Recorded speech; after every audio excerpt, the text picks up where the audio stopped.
Hey everybody, Shane from Shane's Books and Reviews. I hope that you guys are having a great day, and welcome back. This will be the third part of the series and the final part of this series for The Adventures of Sherlock Holmes, wrote by Sir Arthur Conan Doyle. And to continue in the spirit of the last video, the three that we will be covering today is The Adventure of the Noble Bachelor, which was April of 1892, followed by The Adventure of the Beryl, Coronet, which came out in May of 1892. Last but not least, The Adventure of the Copper Beeches, which was June of 1892. The Adventure of the Noble Bachelor. That one was kind of different and unique, especially if I try to put myself into that situation. There's a character by the name of Lord Robert St. Simon. He comes to Sherlock and to Watson with a dilemma. There's a woman that he's really cared for, and they went and they got married, but shortly right after the marriage, she disappears, and he can't find her. We have a suspect being the old love interest of Lord Robert that the police think is the culprit, because shortly after the wedding, it was said that she and his new bride were found walking. And Lestrade, he happened to find a wedding dress and a ring and some other things in the river near the location where it was said those two were. Sir Robert's new bride is an American bride, and so he's a little doesn't know how to handle it, because the Americans, or the colony way, is a little bit different than that of those in Britain, and his American bride's name is Hattie Doran. This was one of those rare ones that I kind of got a laugh right out the gate, simply because Sherlock and Watson, whenever they're talking to Sir Lord Robert, Sherlock just flat out says, I've already figured this out. I just need to go get the details right. This one was more of a... It felt more like a short than some of the others where there was a lot of detail, a lot of back and forth. This one there was just a couple of little scenes. It would in fact make probably a fairly good play. You know, Sherlock and Watson, where they're usually hanging out. Then you've got the entire scene with Lestrade. And the interview, of course, with Sir Robert. So there wouldn't be that many places that they would have to cut to inside of a play. And that's the reason why I think that. But it would also be delightful because it's just slightly different.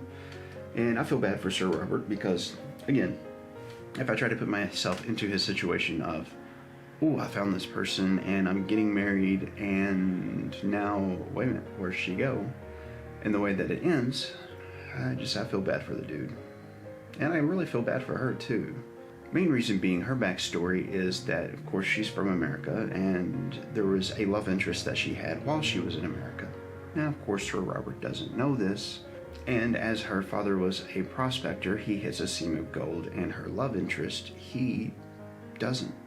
And in fact, it seems like things are just going more and more bad for her love interest until finally her dad's like, nope, we're out.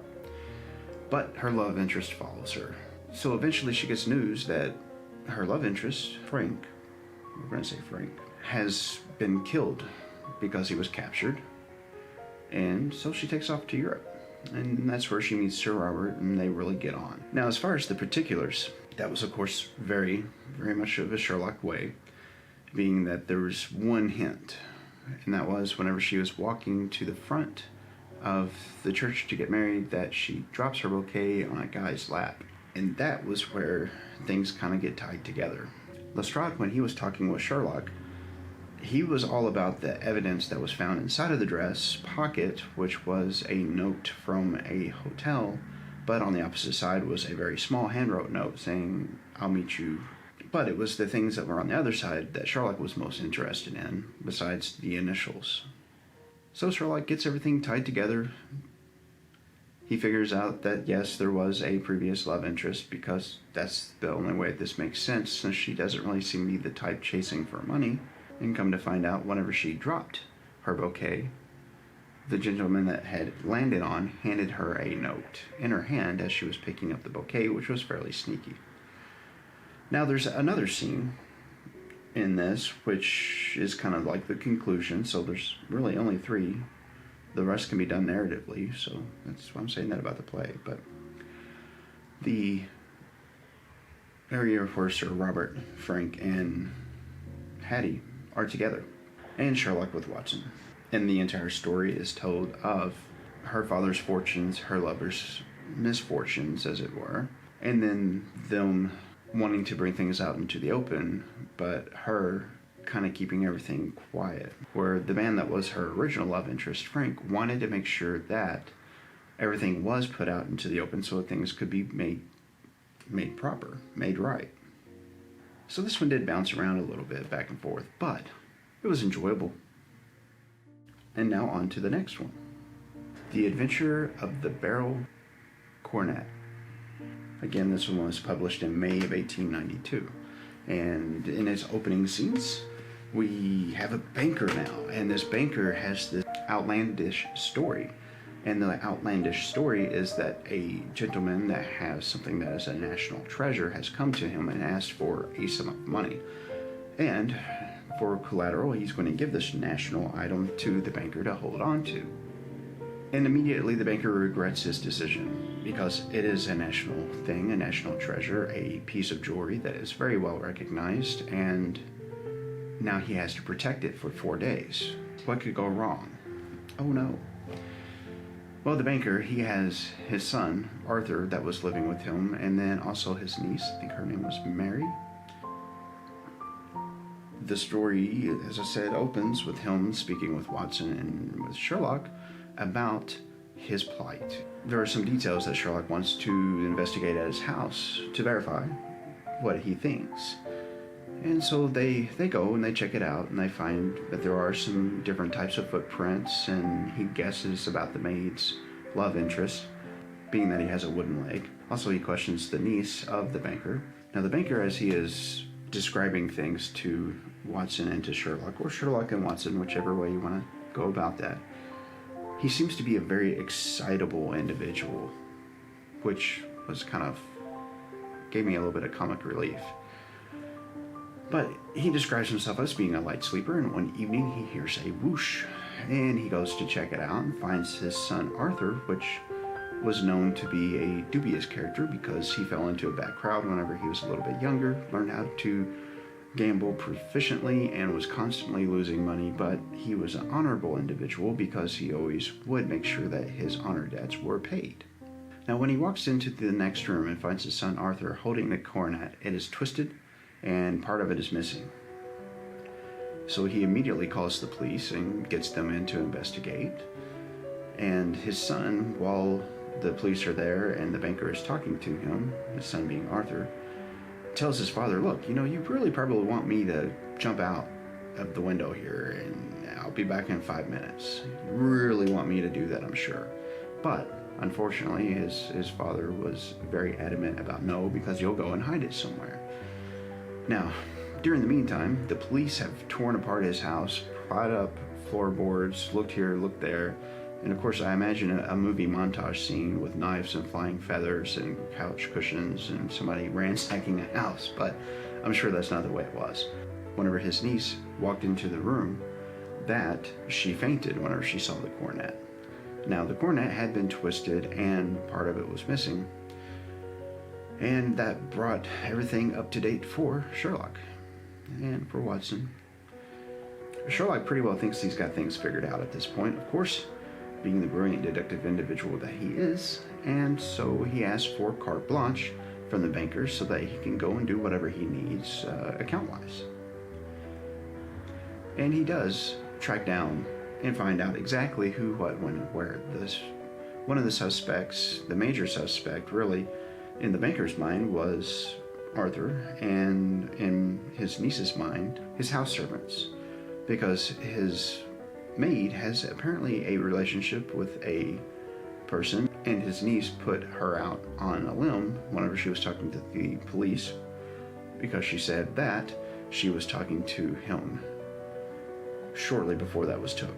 Now, myself, usually I'm pretty good at figuring things out as things are laid out, but this one I missed completely, and I don't mind sharing that because I wouldn't have any joy in reading books if I always knew exactly what was going to happen in them, right? Sherlock really doesn't do that pontification thing in this one. I mean, he does do a little bit of explanation, but it was a lot more enjoyable than the standard berating he usually gives Watson. It was a very short one, and we also didn't have any teenage adolescent love scenes in between Watson and Sherlock either. Moving on along. Being that one, I used a lot of your money, about $4,000 worth, and that it wasn't your son, Arthur. And here's what really happened. His niece, Mary, had a relationship as well with a nefarious character that was known to be really bad to women. He had somehow smooth-talked his way into her life and convinced her to take the coronet and pass it to him out the window. Well, Arthur jumps out of the window, chases after the assailant, her love interest, and finally gets the coronet away from him. But in the struggle, they end up breaking a corner of the coronet, which had the gems, which that's what barrels are, and then return it to the house. Upon returning to the house, he finds it's completely twisted up, but he can't bend it back into place because of how strong the metal was. And that is when his father walked into the room and saw him, and then called the police.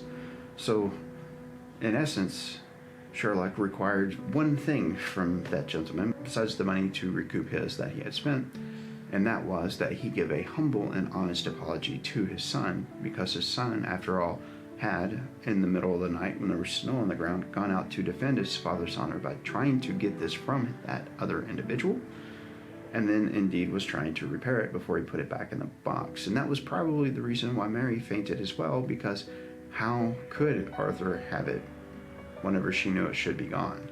This one was certainly a fairly enjoyable read as well. To the last one, woo, the last of the adventures of Sherlock Holmes. The Adventure of the Copper Beeches. This one was in June of 1892, and it was different from most of the rest in the book. Now, the main individual or character with a problem is Violet Hunter. And Violet's conundrum, as she comes to Watson and to Sherlock, is that she's a governess. However, her last situation had ended because that family had picked up and moved, and she found herself without employment or income. She was going down to a place, much like a career center, to get placed to a new situation or job, to become a governess for somebody else. And one day, when she walked in, it was a little bit different than the other time she had gone, being that there was this guy that was there, and he immediately is like, well, this person will do wonderfully, but you have to cut your hair off. Yes, it's luxurious. Yes, it's wonderful, but it's got to be gone. And really, the only thing we're going to ask you to do is to sit over here or sit over there, maybe sit with the child. And she gets a misconception about this, thinking that she's going to be taking care of the kid. And he's like, no. We're just going to ask you to do things. So she goes to Sherlock, and she's like, the money's awesome, but I have reservations about this, and I really don't think I want to do it. But my mind's made up. I'm going to do it. And I'm not saying it that way to make it sound contriving or mean. It's not meant that way.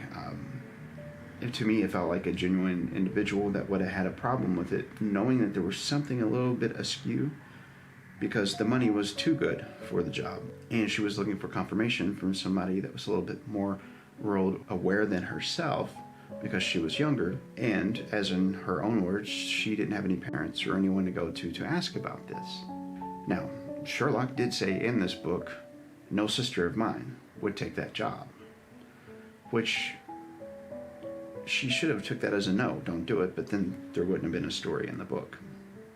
After she gets done telling him the first part, she does tell him that she has made up her mind, but whenever she was getting ready to go down to the agency to talk to them, she found that there was a letter that had been delivered, and they were going to offer her more money to cut her hair and live with them and just sit here and sit there and play with the kid from time to time. And that's really her only responsibilities. Now, Violet Hunter, she has her own reservations about this, because she shares with Sherlock that she thinks that maybe he might be a really nice individual, someone that has a very infectious laugh, seems very, very considerate towards other people, being that he offered her half of what she would make during the entire year, just so that she could travel to them and take care of any wardrobe. But he assured her that they had all the dresses that she would need to wear, specifically a electric blue dress that they would like to see her in. So her concern was that maybe the gentleman was absolutely normal, but he was trying to make up for and hide the fact that his wife was an absolute lunatic. And Sherlock says something to the effect of, yeah, that could be, but you've already made up your mind, so go ahead and go. But if anything happens, telegraph, and I will be there. Now, the next thing we have is something that is alluded to in the other books, but really isn't explained that much, and that's some of the manic behavior that Sherlock has. And it seemed to me like he was just waiting for that telegraph, and it was eating him up. When eventually it did come, they went, just like they said they would, and they met up with her in town, I'm assuming the same day. And she explains to Sherlock and Watson, yeah, there were a couple of things that were different when I got here. It is situated beautifully, but the house is ugly. It's a big white boxy thing that's got all kinds of stains all over it from the really wet weather all the time.